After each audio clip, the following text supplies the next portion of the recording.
আজ একটি sweet corn দিয়ে রেসিপি শেয়ার করছি, যেটা রুটি, লুচি, পরোটার সাথে সকালে জলখাবারে বা ডিনারে খেতে পারেন। নমস্কার বন্ধুরা, রুমার হেসেলে সবাইকে স্বাগত। আমার আজকের রেসিপি মাসালা সুইট কর্ন সবজি। রেসিপিটা কেমন লাগলো অবশ্যই জানাবেন, ভালো লাগলে সবার সাথে একটু শেয়ারও করে নেবেন। সুইট কর্ন মাসালা সবজি বানানোর জন্য সবার প্রথমে সুইট কর্ন বয়েল করে নেব। তার জন্য টোপিয়াতে দিয়ে দিলাম পরিমাণ মতন জল। জল ফুটে উঠলেই দিয়ে দেব সুইট কর্ন 200 গ্রাম। গ্যাসের ফ্লেম মিডিয়ামে রেখে বয়েল করে নেব সুইট কর্ন। এখানে আমি ফ্রেশ সুইট কর্ন ব্যবহার করছি, তাই বয়েল করছি। যদি আপনারা ফ্রোজেন সুইট কর্ন ব্যবহার করেন তাহলে বয়েল করার প্রয়োজন নেই। দেখুন, কর্নের কালার চেঞ্জ হয়ে গেছে, কর্ন বয়েল হয়ে গেছে। মিনিট 2-3 ফুটিয়ে নিলেই হবে। এবার জল ঝরিয়ে আমি নিয়ে নেব।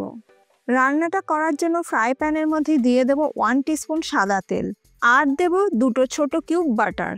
বাটার মেল্ট হয়ে গেলেই দিয়ে দেব বয়েল করে নেওয়া জল ঝরানো সুইট কর্ন।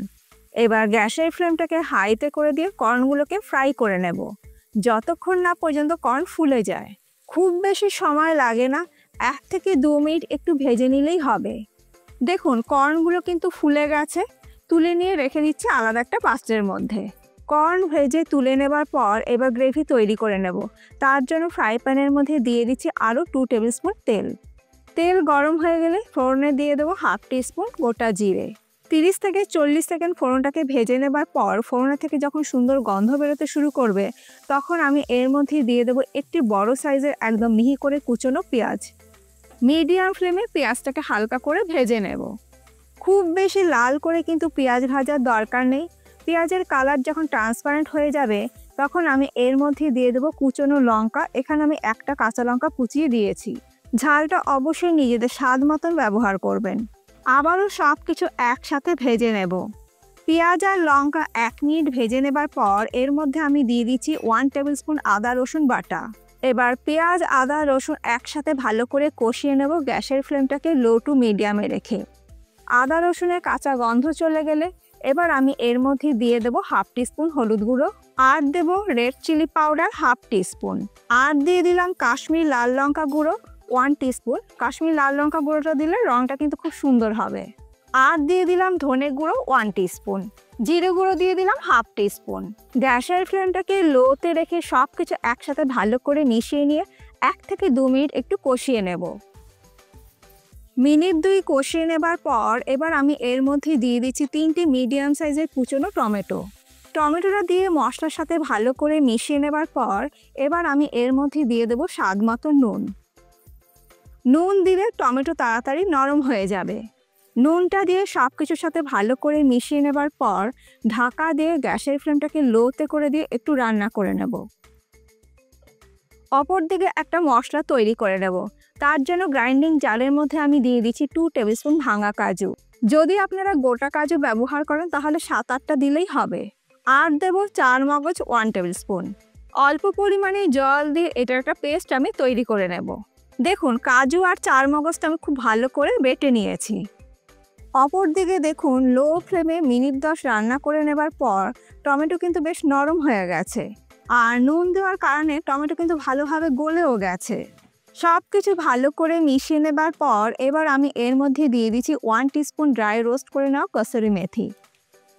কসুরি মেথি দিলে কিন্তু গ্রেভির টেস্টটা কিন্তু ভীষণই ভালো হবে।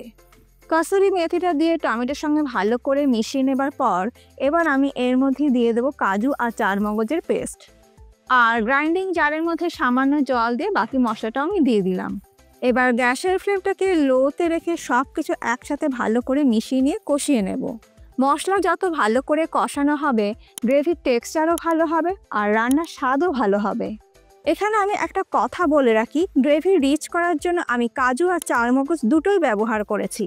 যদি আপনাদের কাছে যে কোনো একটা অ্যাভেলেবেল না থাকে, মানে যদি কাজু না থাকে, তাহলে শুধু 4 মগজ দিয়েও আপনারা করে নিতে পারেন, বা যদি 4 মগজ না থাকে কাজু দিয়েও করে নিতে পারেন। যে কোনো একটা জিনিস দিয়েও কিন্তু গ্রেভিটাকে রিচ করে নিতে পারেন।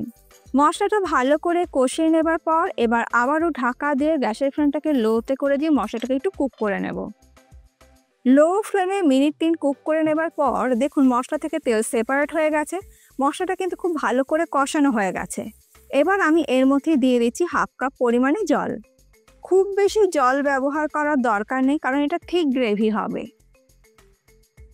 সব কিছু ভালো করে মিশিয়ে নেবার পর গ্রেভি যখন ফুটতে শুরু করবে, তখন আমি এর মধ্যে দিয়ে দেবো আগে থেকে বয়েল করে ফ্রাই করে রাখা সুইট কর্ন।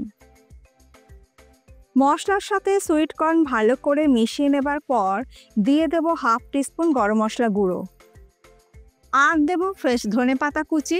আবারও সব কিছু ভালো করে মিশিয়ে নেবার পর এর মধ্যে দিয়ে দেব 1 টিস্পুন ফ্রেশ ক্রিম। এটা সম্পূর্ণ অপশনাল, রেস্টুরেন্টের স্বাদ পেতে চাইলে দেবেন, তা না হলে স্কিপও করতে পারেন।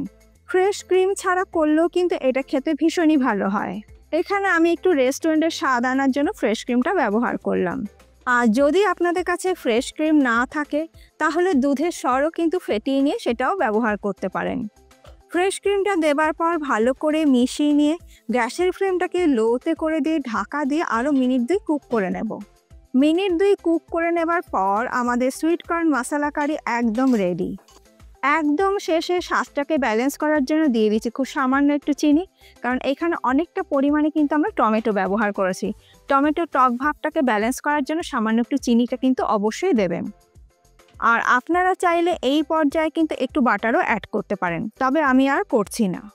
আর দেখুন গ্রেভির টেক্সচারটা কত সুন্দর হয়েছে, মনে হচ্ছে যেন রেস্টুরেন্ট থেকে অর্ডার করে আনা হয়েছে। যাই হোক, একদম শেষে আমি একটু ফ্রেশ ধনেপাতা কুচি দিয়ে দিলাম। গ্যাসের ফ্লেমটাকে আমি বন্ধ করে দিয়েছি। এবার ঢাকা দিয়ে 2 মিনিট স্ট্যান্ডিং টাইমে রেখে তারপর এটাকে আমি সার্ভ করছি। ঘরে থাকা সাধারণ মশলাপাতি দিয়েই তৈরি হয়ে গেল অসাধারণ স্বাদের মশলা সুইট কর্ন সবজি। বাড়িতে যদি গেস্ট আসে তাহলে কিন্তু পরোটা, লাচ্ছা পরোটা, নান, তন্দুরির সাথে এইভাবে কিন্তু আপনারা মশলা সুইট কর্ন বানিয়ে সার্ভ করতেই পারেন। রেসিপিটা কেমন লাগলো অবশ্যই জানাবেন। ভালো লাগলে বাড়িতে একদিন ট্রাই করুন, আর আপনাদের ফিডব্যাকটা কিন্তু অতি অবশ্যই দিতে ভুলবেন না। আজ তাহলে এই পর্যন্ত, আবার দেখা হবে নতুন কোনো ভিডিওর সাথে। ভালো থাকবেন, সুস্থ থাকবেন, ধন্যবাদ।